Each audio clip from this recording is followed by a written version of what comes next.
শেখ হাসিনাকে সরানোর জন্য কোনো কাজই করেন না। আপনারা তো পারবেন না, আপনাদের কিছুর ভয় আছে। আপনারা ইন্ডিয়াকে ভয় করেন, আমেরিকাকে ভয় করেন। আপনারা মনে করেন তারা সাহায্য না করলে আপনারা টিকে থাকতে পারবেন না। আপনারা ভালো করে বুঝতে চেষ্টা করেন, শেখ হাসিনারে ছাত্ররা হটায় নাই, হটাইছেন আল্লাহ। তাকে ক্ষমতা আনছিলেন কে? আল্লাহ। সরাই দিয়েছেন কে? আল্লাহ।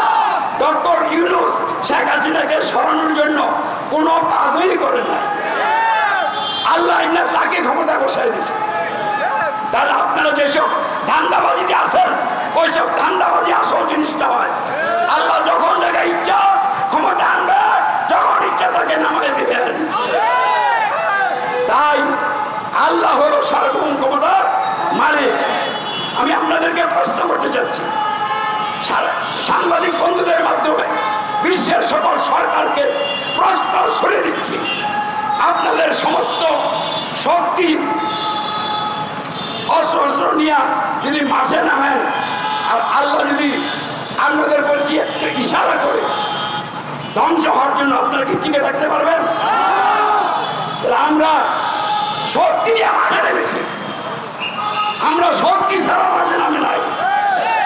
আমাদের শক্তি টাকা পয়সা অর্থ সম্পদ নয়, আমাদের শক্তি জনগণ নয়, আমাদের শক্তি লাঠি সেটা বোমা টোমা নয়, আমাদের শক্তি হচ্ছে ঈমান। আসুন আমরা ঈমানের বিস্ফোরণ ঘটাই। ঈমানের বিস্ফোরণ কি? রব্বাকা ফাকাব্বির, আল্লাহু আকবার, আল্লাহু আকবার। আল্লাহ ছাড়া আর কারো সার্বভৌমত্ব,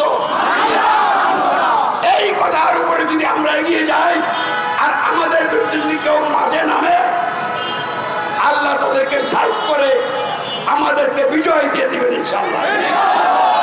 তাহলে ইসলাম গণতন্ত্রের জন্য নির্বাচন দিয়ে হবে না। তাই ওই বাংলাদেশ, আমরা ইসলামী সমাজ ছাড়া মুসলিম পরিচয় দানকারী লোক যারা আছে তারা তিনটা গ্রুপে বিভক্ত।